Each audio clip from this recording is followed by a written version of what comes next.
Hi, Carol. Did you see that text I sent you? Yes, I did. It's the one that said gardening books and grandma core. What's not to like or love?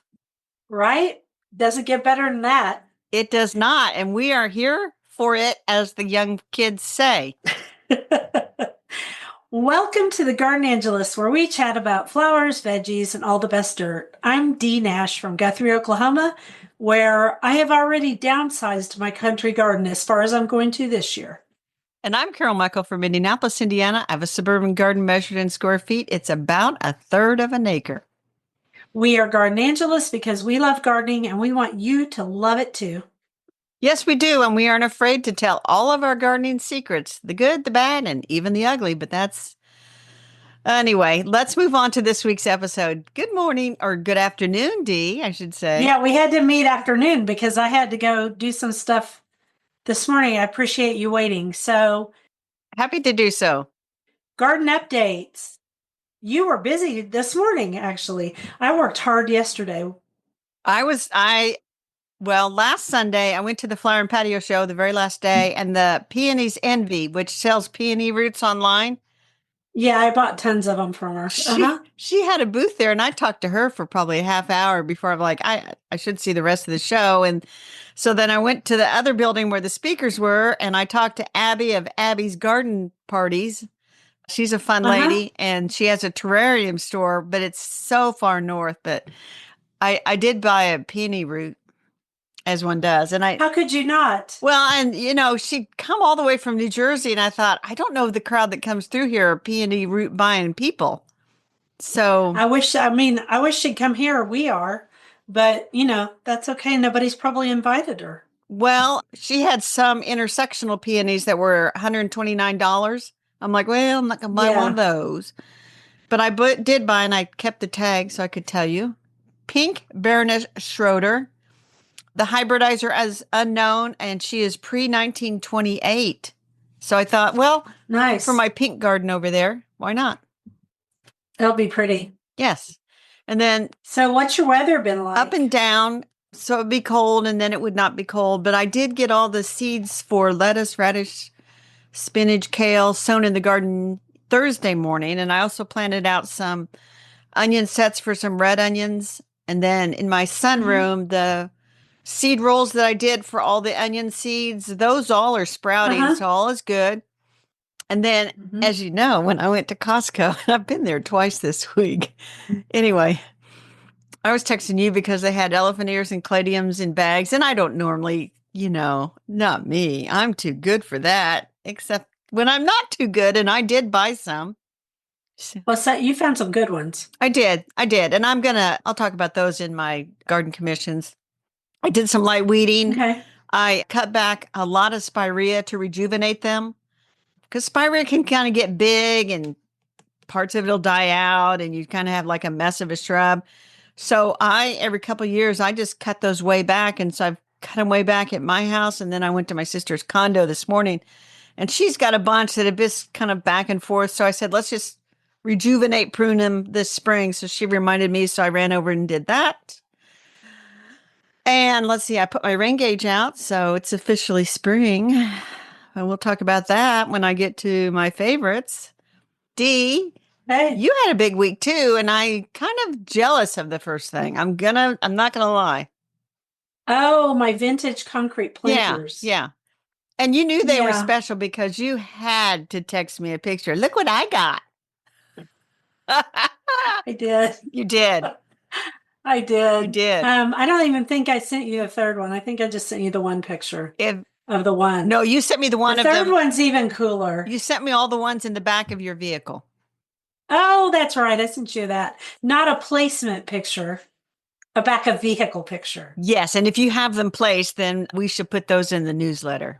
That'd be a BOVP, back of vehicle picture. Yeah, yeah, yeah. But you need to show them Yeah, in. I have I have a I have a friend and she does these pop-ups. And so, yeah, I was there fast, man. I got them before anybody else.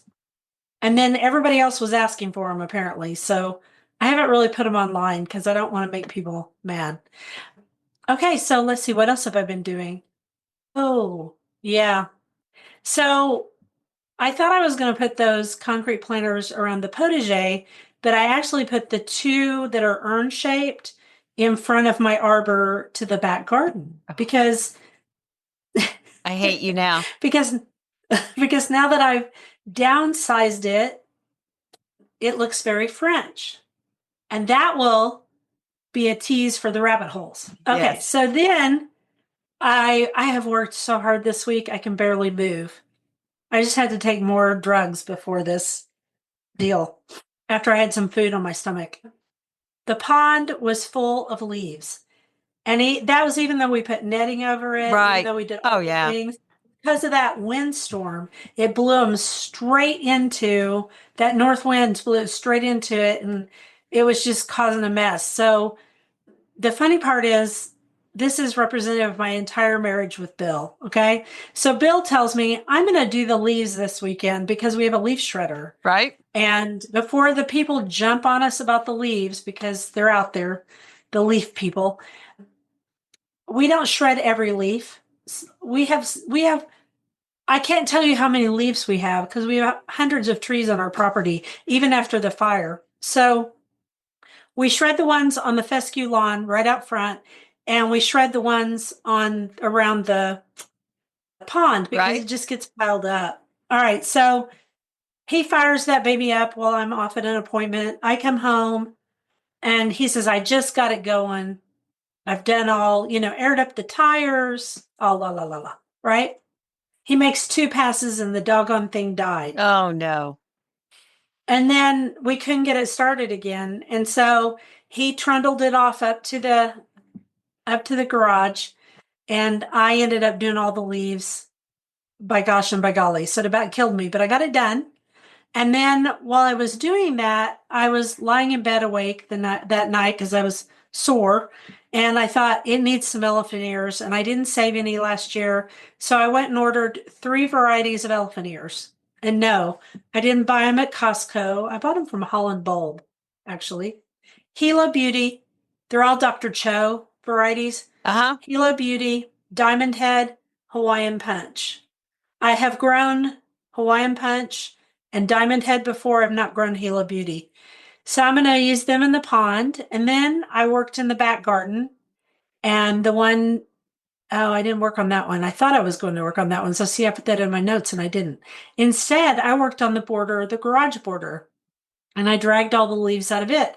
And one of my friends called and she said, why don't you just get a rake and rake them out and then run over them with your lawnmower? And I was like, oh, to do that, I would have to add on the lawnmower attachment that bags things, which I have a riding lawnmower. Then on Right. top of that, if I drag those out with a rake, all of my daffodils would have been kaput. Yeah. So I had to take them out by hand. And I had already taken them out, but that storm did it. So it was a lot of work. And then I mulched both borders with my arborist chips. And I pruned all the roses. So all I've got left to do that I haven't gone through at least once is this little triangular garden right outside my window. That's it. You've been That's my busy. report. You've been busy. I have. I haven't pulled leaves out yet because we are supposed to get a bunch of weather this weekend. And I thought, well, let's see where they go first. Yeah, exactly. Because I didn't know we were going to have those giant, deals. And we don't burn the leaves. We don't bag the leaves. We just put them in a compost pile really far away from the house. So all the little bugs are fine. And somebody's going to ask, why don't I use those shredded leaves anymore? Because they're an incubation place for ticks. The end. The end. Let's play favorites. You go first. I'm tired. I talk too much. So I should say it's this sweet little violet that I had grown from seed years ago and is planted on the west side of my house. And they come up and they bloom early in the spring and they're really lovely pink. And the best I can do is say that they're a Transylvania violet, Viola Mm-hmm. Jooi, Jooi, but I don't know for sure. But that is not my favorite this week. My favorite this week are the spring beauties, Claytonia virginica, which are like, if Mm-hmm. you had to say, what's your favorite wildflower besides violets? It's going to be the spring beauty. And a They couple of are years pretty. ago, I had transplanted a bunch and they've shown up again, second year in a row. So they get to be the favorite this week because when the spring beauties are blooming, it's go time out there. Ever since I was a It kid, is I good knew time, that.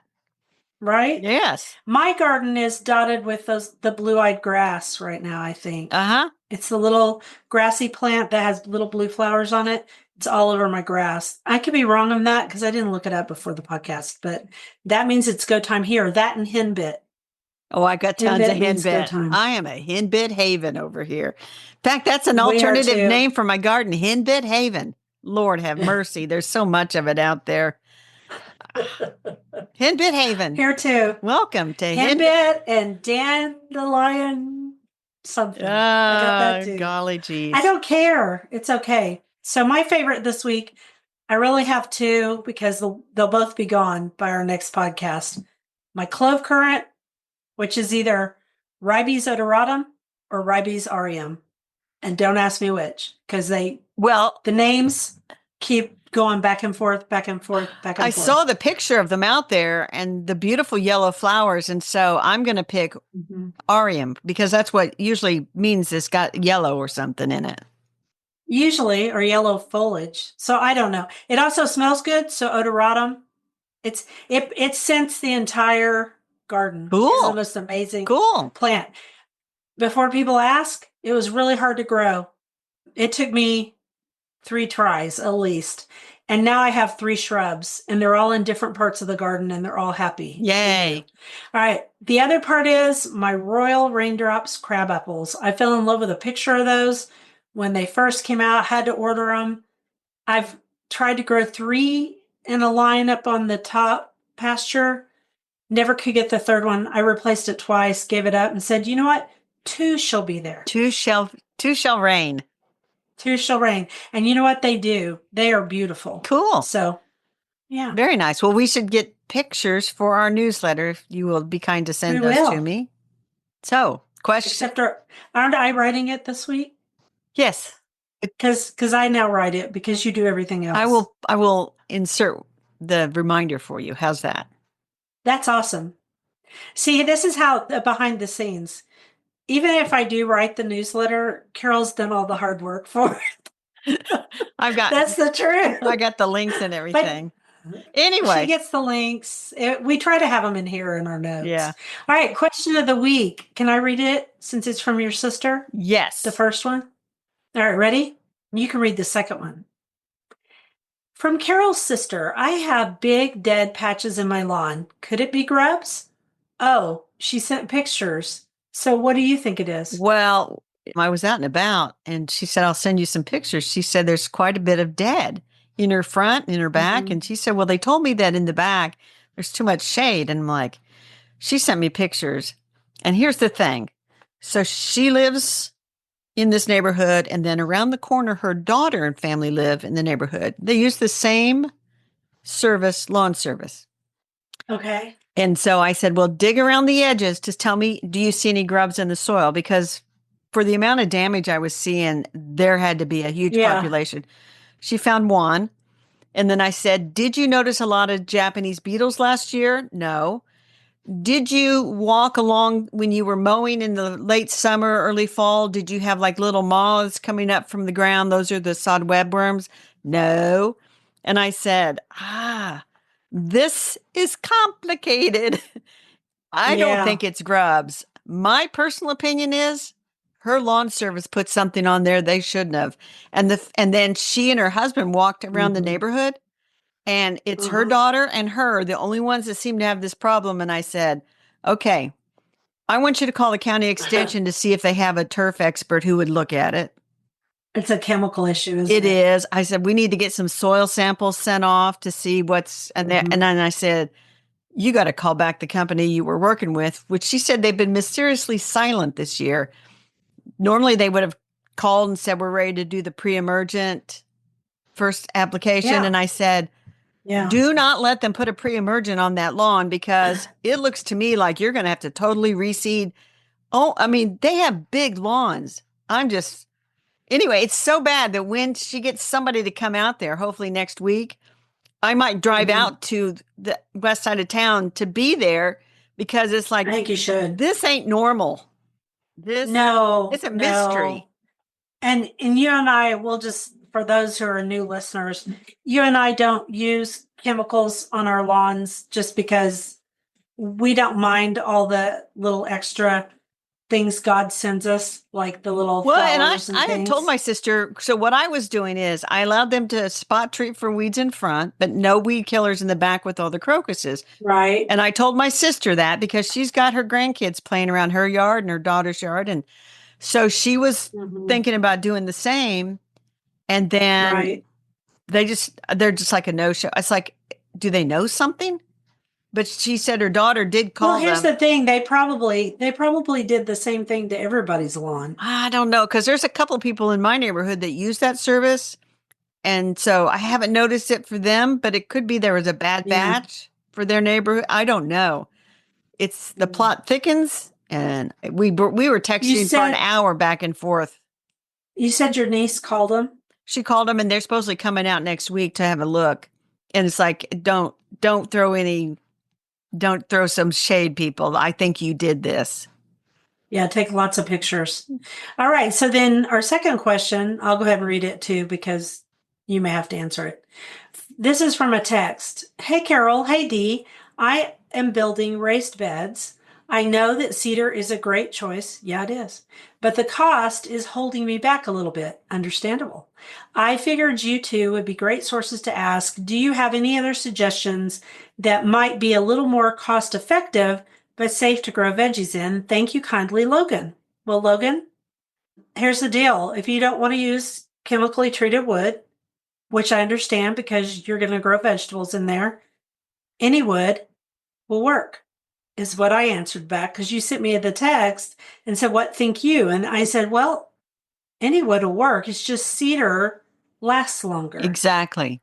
Now, when we say cedar, we're not talking about those smooth cedar boards that No. they are selling you to line a cedar closet. These are rough sawn boards, usually Yeah, usually from big giant junipers like the ones that grow here. rough sawn boards and stuff. So, my raised beds, Mine are. I had cedar and it eventually rotted. So I Me switched too. out and I have those 4 by 12 inch by 2 inches thick pavers or something like that. And yours is like, because your husband's in the paving business, you have a beautiful potager, but you have the Vago beds, which are also an alternative, but they're not cheap. I also have my flower bed too.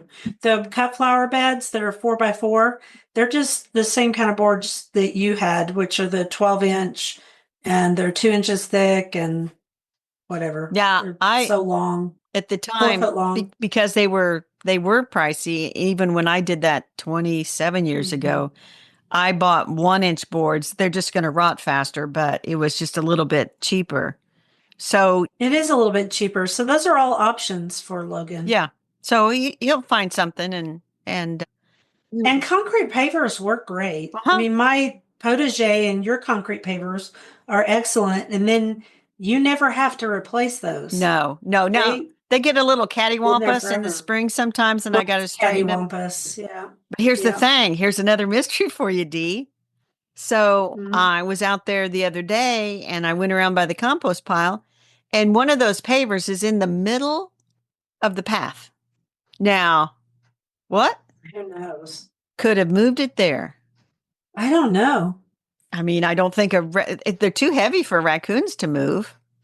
Well, I don't know. Raccoons are pretty impressive But anyway, it's sitting there and I kind of destructive left it. creatures. So, but yeah. And by the way, that's another thing I did. I put new liner down the paths of my vegetable garden. It's, Mhm. it doesn't, it doesn't hold down with the staples as well as the previous did. So after I sowed all my seeds, I had to one of them was just like flapping in the wind. I was like stapling it all down and I might have to get some more staples and just get that thing all Mhm. secured everywhere. So anyway. Now, remind me, did you put anything on top of that or you're just No, doing no, I have never gone to the extent of getting like rock and putting in the the paths. brush or And, mhm. I don't know. It's like, I probably should because I try to think that, well, those aren't permanent beds out there, but they're lined with concrete They've been pavers. there forever. Yeah. So I'm like, well, But then again, that's one of those things that I would hire that out. That's a lot of work. And I'm getting to be an old lady. Yeah, I mean, I shoveled all my rock in my beds, and I have shoveled it every year since. But this time, I actually asked Lou's guys. I said, "Could you ask them that extra rock from the old beds? Could you ask them to shovel that into the paths?" And he said, "Absolutely, Dee." And you know what? Those boys, they were all of 20. Yeah. They shoveled it so fast it was like lightning. Yes, they're used to doing Impressive. it. So speaking of old, I'm going to do our quote, and I found us an old poem from the 1800s, Dee. Cool. It's from a poem called Easter. Let all the flowers wake to life. Let all the songsters sing. Let everything that lives on earth become a joyous thing. Wake up, thou pansy purple-eyed, and greet the dewy spring. Swell out, ye buds, and o'er the earth the sweetest fragrance fling. Why dost thou sleep, sweet violet? The earth has need of thee. Wake up and catch the melody that sounds from sea to sea. And that is by Fanny Isabel Sherrick, 19th century poet from Missouri. And Dee, I know how to look up old people. There's not hardly anything about her on the internet. Thinking about her. Nothing. You can get a digital Yeah. copy of her poetry, which I did for free. I downloaded a Kindle book for free. And this is probably the best two verses I've found. But geez, Louise, talk about somebody that disappeared. I think she wrote that for her Easter service at her church. Probably. And she was probably the organist. I just have this feeling. Well, It sounds like I that. did determine that she had a twin sister. How's that? Mhm. Other than There that, were a lot of twin sisters back then. other than And that, often they lived together. Interesting. yeah. Okay, flowers. Topic. We went back to our alphabet. D is for Dahlias. And we mean the letter D, not D Nash, by the way. Everyone's darling is the dahlia. So popular right now. Mm. I have not jumped on the dahlia train as we have talked about before. I'm on the zinnia train with you, but I've grown them. I've grown them off and on over the years, but like we've said before, dahlias and zinnias are both from Mexico. One comes from the Mexico plains. That would be the zinnias. The dahlias come from the Mexico mountains. And what does that mean? That means they have warm days and cool nights. Does that sound like either of our states? we can have cool days. Oh, that was the mailman. He's just going to have to. No, cool nights in the middle of summer when they bloom. People do successfully grow dahlias around here. And I know. but here's the thing about dahlias, darling. They're a lot of trouble. Well, I would say if you're into dahlias, this is the time to, and I keep looking around. Let me pause for a moment. I do believe that the postman has delivered the Jane Austen's garden book to me today. Oh, this was last week's book. Yes. And so the post office didn't say we finally found it, but bookshop.org sent me an email and said it's being delivered today. And I'm like, okay, it's supposed to arrive on the Okay, I 10th. believe you. Today's the 27th. Anyway, back to dahlias. So you're going to have to stake them, by the way, the big tall one. Yeah, you have to stake them. And my girlfriend, Lori, the one who died last year, she had all of hers in one bed and they were all staked. And she used rebar to stake them, but then they painted the rebar the same color green as the dahlia foliage. Their commitment to the dahlia, I applaud them. Yes. Because that is hard. I am all about let's not make why is my hair doing that? I'm all about let's not make this worse and more difficult than it is already in my garden. Yes. I have enough prima donnas. I don't need prima dahlias. Very good, Dee. And so I will say this, the best tip that I ever heard about dahlias, which you do have to dig in my climate, they won't overwinter in the soil, is to, when you dig it and you cut off the stem, turn it upside down, that tuber with the stem side down to drain the water out of the stem because it is a hollow stem. Right. That helps to keep them from rotting. And if you have like some hardware cloth, like to make a shelf, then you can put them all, anyway, a lot of work, but Here they can overwinter outside if they have really good drainage. yes. And if we don't get a terrible cold snap. And they grow them very successfully above Tulsa. I have grown them. I've brought them inside. I've done all the ways, and I'm just not that committed. No. Next is, which is next? Dianthus. Oh, is that it? There we go. There was a lot under dahlia. Okay, so Bath's Pink you picked out in particular. Do you know that Bath's Pink dianthus was one of the very first plants I ever grew? I did not know that, Dee, when I picked this out. Oh, this is a little nostalgia moment for you. Mm-hmm. Yep. I know exactly where it was too. Right next to a pink peony. Looked great. So you don't have it anymore? Lasted a No, I have the peony. Peonies last forever. Yeah, they do. Well, Bath's Pink can last It forever eventually too. died out. It can, but this one just eventually fritzed out. So actually, a friend had just gave me a grocery bag full of them, I don't know, 12 years ago or something. And so I've got them over in the pink garden, and there's a small retaining wall. It's maybe a foot tall from the grass. And they're kind of like on the edge of that, and they just kind of flow over. And so I get a mass of pink blooms in late spring and then nothing. I mean, then you just have that silvery foliage. But Dee, I could literally shove some in an envelope and send it to you, and I would bet that it would still grow, even if it got lost at the Indianapolis post office for a few weeks on its way. I mean, it is very, very tough, and it's very, very drought resistant. It I is. think I lost it in one of the years where we had flooding rains in the spring. Yeah, that would probably. And it was just too much for them. So There, it's a great plant. there are other dianthus, and I have tried some of the others, and I have a few of them still out there, but don't ask me their names. But I think that Dianthus Bath's Pink is a real nice, just forget about it. Just put it someplace where it gets sun and a little bit of dry soil and just forget about it. And it'll just. And don't overmulch it. Don't overmulch it. Just kind of almost treat it like you would a lavender. Exactly. Has a very shallow root system.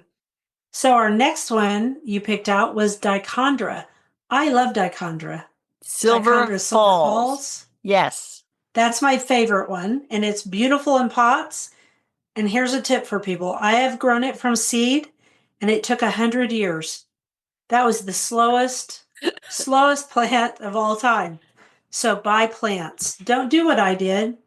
So I have another tip for you. What's that? Don't buy the straight species. That's just the green leaf. Oh, I hate that one. It's ugly. Because if it escapes into your garden, then you will have it as a ground cover in your perennial bed forever. Like Carol? Yeah. Yeah, I have that crap everywhere. And I'm like, I do. I arrived at this lot and it was a blank slate. And times they change, but that I don't know how that dichondra got out of a pot, but it's all over this one bed. And then, of course, I accidentally planted Vinca minor or major or whatever. Ooh. Vigor, I think it's Vinca major. Yeah. But whichever one, the perennial one, that every once in a while someone will say, I have this plant and it just has taken over my backyard. Yes. And I'm like, it's one of three things. And one of them's the Vinca. And we aren't talking about the tropical Vinca that you set out when it's really hot. Yes. It'll grow anywhere. That's We're fine. talking about the ground this cover. This is the perennial one. Anyway. Oh, it's terrible. But anyway, dichondra, Silver Falls, excellent pot filler. Just don't let the straight species get loose in your garden. Okay, and then you have this little tidbit at the end. Should we talk about snapdragons? Snapdragons. And when we get to the veggie, you'll know why I said that. Okay, do you want to talk about snapdragons? No, I want to do a Mine quote. Are still tiny. I want to do a quote. I don't think mine are going to make it into the garden this year because they did not get going. There is something infinitely healing in the repeated refrains of nature, the assurances that dawn comes after night and spring after winter. And that's Rachel Carson. So you wanted to talk about dill. And I thought, okay, why did you want to talk about dill? Because you said be sure to put dill on the list. I like dill. I think dill is great to grow for butterflies, especially the swallowtails. Yes. They love it. And I now kind of use it quite a bit. I didn't before, but I eat a lot of fish now. So I put a lot of dill on my fish. And I really like thalia dill. That's my favorite. There's another one called Diana or something like that. And you're going, Deanne, for Pete's sake, dill comes up everywhere in my garden, aren't you? Just comes up. Just dill comes up everywhere. Doesn't in mine. Go figure. Go figure. I have to start I've just started Oh, Lord. I indoors. do have some dill microgreens that are ready to go in my micro. Yum. Yeah, so those look pretty good. I actually let them grow pretty. Those would be good on I fish. let them grow pretty tall, so they're ready to go. I don't eat a lot of fish, so no. I know. That's why I'm teasing. I'm teasing you because you don't eat fish. You're Catholic and you don't eat fish. That's funny. So I coming up with other vegetables that start with D. Hmm. I couldn't, so I decided, well, let's do ones that start with have the word dragon in the variety name, which is why I said snapdragons. So Except for you would never eat a snapdragon. That would be bad. yeah, you would never eat a snapdragon, but there's a cucumber called dragon suyo, which is Yeah. one of those Japanese type cucumbers, the real long ones. Yes. And then I found dragon pepper dragonfly, which is an All Uh-huh. America winner from 2022. And I think I grew it. It has purple fruit. And then there's some hot peppers with dragon names. There's dragon roll and dragon cayenne. I saw both of those on Burpee. And so often the word dragon is symbolizes hot. Not in the case of the dragonfly pepper, but in other peppers. And then have you had dragon's You tail eat? radishes? No, I've never even seen those. What did they look like? Well, it looks like it's a radish, but instead of It eating comes the down like roots, that. you let it go to flower, and then it has these really long seed pods that are purple. And we can probably get a picture. We'll probably steal a picture from Burpee or whatever, just give him credit. But Uh-huh. you're supposed to eat the seed pods. And I never got around to eating the seed pods, but they were fun to grow. I bet they were fun to grow. That'd be a really fun vegetable to grow with a grandchild or a child Yes. or a neighbor Yes. or a niece or a nephew. Yes. And then there's Fun. dragon's tongue wax beans from Burpee. I found those. It's an heirloom variety. I've grown those. And I've grown those dozens it's of a times. shelling bean. You grow it to dry and I grew it to eat. I just ate it. But yes, you could dry it and eat it because it dry if has you sort want of to, or a eat them fresh. cream colored pod with red striping. It's creamy yellow. It starts out green, it turns creamy Has yellow, red and it stripe. has purple Yes. striping. There you Purple. go. Yeah. I've grown it. I can't tell you how many times. I like it a lot. It's one of my favorite beans because it's very meaty and it's just really good to eat. So anyway, that's since we couldn't think of any other vegetables that start with D and didn't bother to go look up anything, I came up with dragons. Okay, cool. I like it And it'll tie into something further down the way. But here's a quote for the because everything does. and when your back stops aching and your hands begin to harden, you will find yourself a partner in the glory of the garden. Rudyard Kipling. Yes. Well, mine's still aching. My whole body hurts after this week, but it's I'm doing okay. It was pretty fun. good. I'm doing pretty good. Yeah, but it's because you didn't try to do as much as I I did did quite last a week. bit, I'll have you know. I did all that cutting back of spirea. I mean, I wasn't just like slacking out there. Well, you weren't slacking, but you didn't try to take all the leaves out of a bed and No, remulch it or no. clean all the algae out of your pond after you dragged all the leaves out.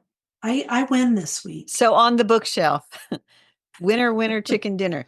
The Big Bad Book of Botany, The World's Most Fascinating Flora by Michael Largo.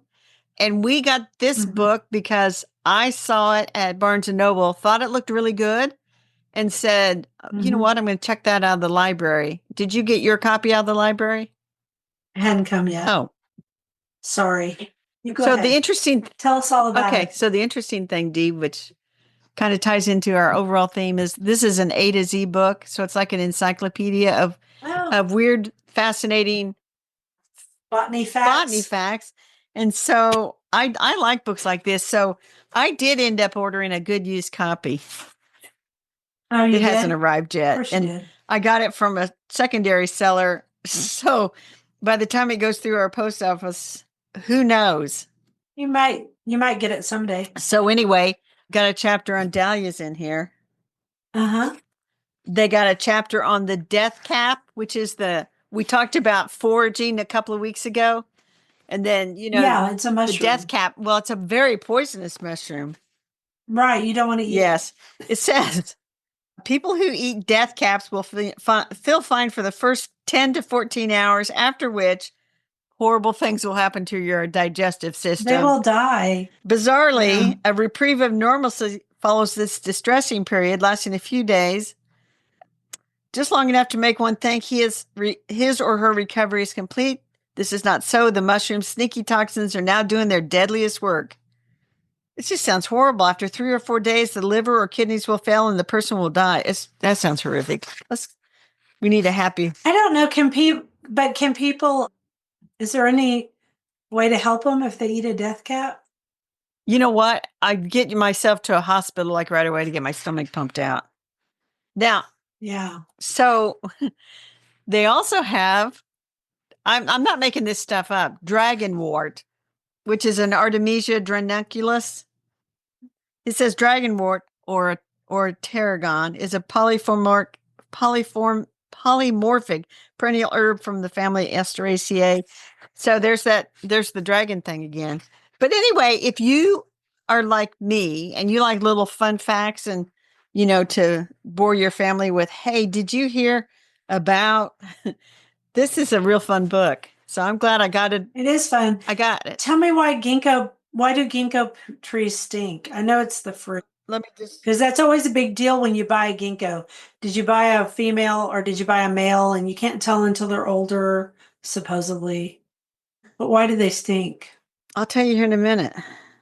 Sorry. I should have asked ahead of time. It says, when gathered in a sort of compost heap manner, the seeds give off an overpowering smell, often described in horticultural literature as repulsive, disgusting, or offensive, even earning comparison to the odor of vomit. I always say it smells like dog Yeah, I was poo. going to say, yeah, they're The gross. smell comes from a Okay. malodorous chemical known as butyric acid, which is found in every ginkgo seed.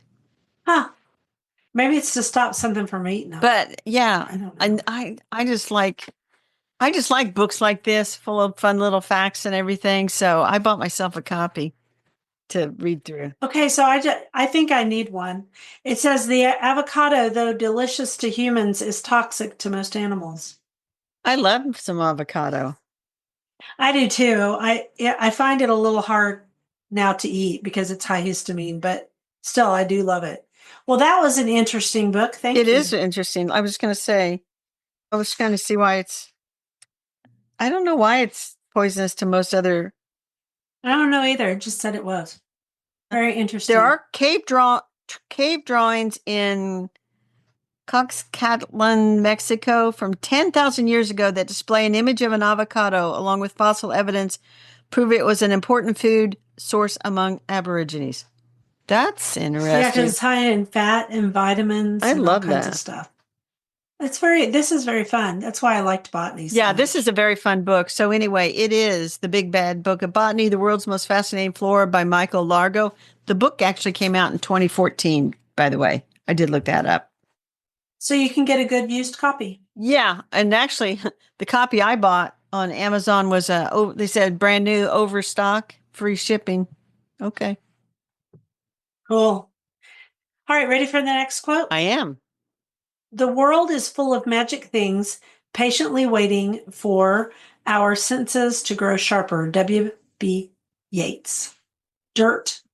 So you put this on our dirt list. Dragon fruit? I know what. Yeah, it's called Long Gun. So one of the few restaurants I can eat at is a sushi restaurant. Yeah. And I was there eating with Bill and two of the ladies who always wait on us. They're adorable. They're just adorable. They're both Thai or one's Thai and one's Vietnamese. I don't know. Anyway, I think she is Vietnamese. She came up to me the last time we were there and she said, they are always asking me horticultural questions. Right. Once they figured out that I had an Instagram, they both follow me and they think I'm hilarious, which makes me laugh. I'm not sure I'm hilarious, but to them I am. So they ask me all these really hard questions that I usually end up during my dinner doing research real fast because they're always about plants that nobody would grow here. Yes. Unless you were Thai or Vietnamese, right? Well, here's the one I got asked about last time. It's called longan fruit, which is also known as dragon's fruit. There's those dragons again. And one of them wants to grow it. And I'm going to try the botanical name, Dimacharpus longan. And that's how she pronounces it, longan. an emphasis on the G. And it's a tropical tree species, so it probably would do well here in the summertime. And it produces these weird edible fruits. And she adores it. And so she wants to be able to grow it. And I was like, well, here's the thing. Well, we don't know. You would have to find somewhere to buy it. And I said, those things can sometimes be hard. So I suggested she go to Logie's Nursery Uh-huh. because they carry weird stuff. Right. And she goes, they have it all over. She was telling me at home, she may be Thai. She was telling me at home, they have them everywhere. You can just go pick the fruit. And I was like, I understand that, but we're colder. Exactly. You guys are tropical. It doesn't work that way. So it's similar to the lychee fruit, but it is a little less pungent for taste. And it's Vietnamese. So it literally means dragon eye because there's a black seed in the middle of it. And I couldn't understand what she was saying at first. And so she brought me a picture and I was like, oh. And so I just thought it was very interesting. It's from tropical Asia and China. That is interesting. And it's one of those things that once something like that gets mentioned, I bet you and I both encounter it within the next week and over and over again. Exactly. Because for one thing, we have our phones sitting here. Yeah. So there's that. Yeah, there's that. They do listen. Stupid phones. I'll do a quote and we'll talk about rabbit holes. It's another poem. The world is very old, but year by year it groweth new again when buds appear. The world is very old and sometimes sad, but when the daisies come, the world is glad. The world is very old, but every spring it groweth young again, and fairies sing. And that is Cecily Mary Barker, famous for her flower fairies. And we've talked about her in the past. Yeah. We bought all those books. I did. I bought all those books. I have a couple of them. I got the set that I bought from Folio Books. It's in a little cardboard or case thing, and they're all cute as can be. Very, very cute. When we have estate sales, they're going to know what to do with all of our stuff because it's so unique. But that's fine. I don't care. All right. So rabbit holes, you want me to do mine first? Because it's speaking of books. All right. So I was online. Big mistake. Yes. And I was on Instagram, and the Instagram I was at was Rue de Dauphine. I looked at it. She's female, I looked at it. So she is super sweet. She does all things French. That particular one reel that she did, I was so excited because she had this book and it said Planting the French Garden or something like that. And I was like, huh? So, there it is. It's in the French kitchen garden. It's called The Joys of Cultivating a Potager. And she had it out on her table while she was looking, while she was showing this little vignette of her day. And she's so artful that she did yellow tulips in a vase, yellow something else over here, yellow and white. I mean, it was really something. It was really beautiful. So that led me down a big rabbit hole. So I went over to Thrift Books, and not only did they have in the French kitchen garden, The Joys of Cultivating a Potager, they also had the French country garden, where the past flourishes in the present. And they also had one called Potager, not the one that's written by local author Linda Vodder, but by another lady. And then they had The Art of the Kitchen Garden. They all went home for me. All of them are on their way to my house. So we will not have any problem not having books this year. No, we won't. I need to know more about them. But here's the thing. All 4 of those books cost me a total of $30.26. That's pretty good. And they shipped for free. So I am pretty darned excited. And they should be here soon. So my rabbit hole is book related as well. So I went to the Half Price Books, and it was actually not in the old and interesting books or the nostalgia books that I look at, but in the gardening section, there was a book called The Naturalist Garden by Ruth Shaw Ernst. It's from 1987.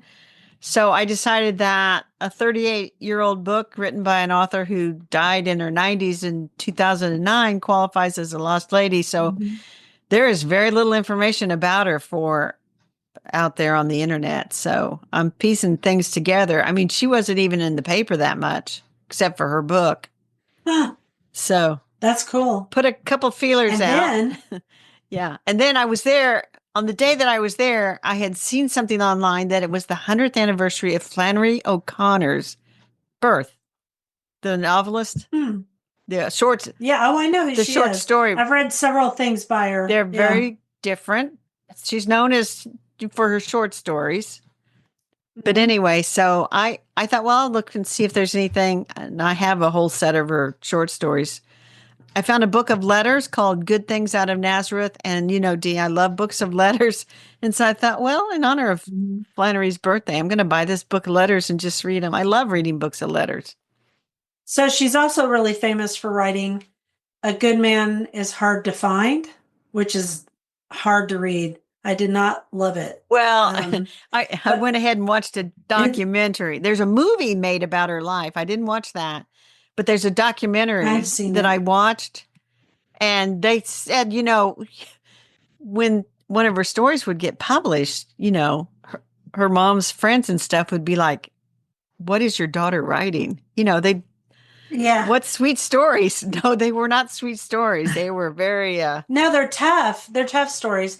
Last year I think it was last year for a well-read mom, my book club, we read The Violent Bear It Away, which I actually loved. I thought it was one of the best books I've ever read. It is not an easy read either. Mm-mm. Her stuff's brutal but it always has a reason. Like and The Violent Bear It Away is it's a complicated book. And she was a very complicated thinker. She was. And she was also a very sick woman. She died at, I think, Very. 38 or 39 with lupus. But Mhm. she and her mother lived on a farm. They raised peacocks and stuff. And so she had a very rigid daily routine. They would get up, they would go to mass in the morning, and then she would come home. And from like 9 to 11, she would write. And then she said physically, that's all she was capable of writing was 2 hours every day. Mhm. And some days she says, it would come out well, and some days it wouldn't. But she lived a very suffering life, I would say. Yeah, she did. And she was a very intelligent woman. And I think her suffering was deeply reflected in her Yes. writing. But anyway, so And also redemption. I feel like we've just made her like somebody wouldn't want to read her, but I think she's really oh, she's good. she's very good. And I think she is somebody that, you want to read some of her stuff and try to understand. And you could start by going online. I think it's on PBS. There's a documentary about her life. And then I might watch the movie. I'm Mhm. not sure about the movie yet, but I came don't out in know. 23. I've seen the documentary. Ethan Hawke directed a Well, movie and his daughter starred in it. oh, it could be anything. So I'm like, I don't know about that. There's that weird Ethan Hawke movie. We've never talked about this on the podcast. It came out just a few years ago, and my daughter Claire wanted to watch it. And in it, he plays an Anglican priest. And so we thought, oh, how interesting. We will watch that. No. No, for the newsletter, I will look it up for you guys. But it started out okay, and it just got worse and worse and worse as it went along. Because basically, the Anglican priest was losing his mind. So That's all I'm going to say about we're it. not going to watch it. No, don't watch that movie. It's terrible. But It's one of the anyway, worst movies back ever. to gardening. Let's talk about our garden commissions for this coming week, which is the last. By the time this comes out, Dee, it will be April. This comes out. Hard to believe, It's right? very hard to believe. All I could think of all week long as I was working was you saying it's go time. Because, man, it is go time here. Yeah. When did I say it was go time? You have said that off and on throughout the years, but I just kept hearing you in my Oh, head I'm going, Dee, it's go I'm time. influence. Get with I'm an it, man. influencer. Yes, you are. So mine is just keep on mulching because I've got some more areas to mulch and keep the little plants alive in the greenhouse and in the other room. And next week, the temperatures are all up and down all Uh-huh. week. And then we're going to have a week of very, very chilly weather. I told people, I said, don't trust this weather. Don't trust it. Yeah. It's I'm in tricksy short false. sleeves today, but yeah. I'm in long because it's kind of chilly Rain here. is coming. We're up to 70. It's supposed to be Yeah, 78 today. My watch says it's 81 degrees. Well, it was cool here, and I'm up to 70 now, and it's really cloudy, but tomorrow we may have I'm wildly looking up wild the weather, Dee. storms. Like, what? Is it really? Because sometimes my watch isn't right, but It isn't caught up. Okay, so what else are you gonna do? well, first of all, it is 81 degrees, but Darn, tomorrow's high, a little anyway, hot. Monday's high is 49. So again, don't get too excited. All Hmm. right, so I've got to keep weeding. I'm going to start some seeds inside for tomatoes and peppers. I'm going to pot up the elephant ears and the caladiums. I am speaking to the Herb Society of America in mid-April. We'll put a link to register if you want to watch me on Zoom talk about the lost ladies. So I got to work on that presentation. Continue to help my sister diagnose this horrible lawn issue. My other sister Good wants Lord. help repotting some houseplants, and she's like, I got my pots now. Do Mhm. you have soil? Of course I do.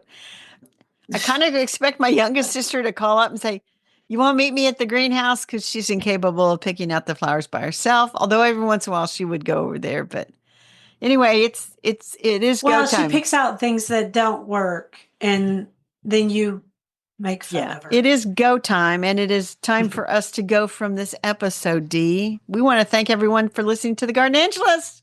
Hit that subscribe button so you don't miss a single episode. We publish every week on Wednesdays at 12 a.m. Eastern Time. And I said that we were going to add a little bit in I here added it. about how we now have. You Yeah, you did, and I don't just need to. read your part real slow and careful. Oh, she put it. She put it at the bottom of my part. If you subscribe to our free newsletter, you get a link to listen to the podcast a whole day early and links to products that we discuss. Some of these are affiliate links. And now we are putting the video of us on YouTube. And so you can see us. Go check out those and give us a thumbs up and subscribe so that the algorithm decides we are worthy. Because we are worthy, Dee. We But if you are. want to help us support us in other ways, use our affiliate links. If you buy something after clicking through on them, we're in a small commission and it costs you nothing. Or you can set up a monthly subscription through Buzzsprout. Thank you. Or make a one-time donation through PayPal. Thank you. We want to thank everyone who has done so and helps us pay for podcast hosting. It was lovely to chat with all of you over the Garden Gate. Bye until next week.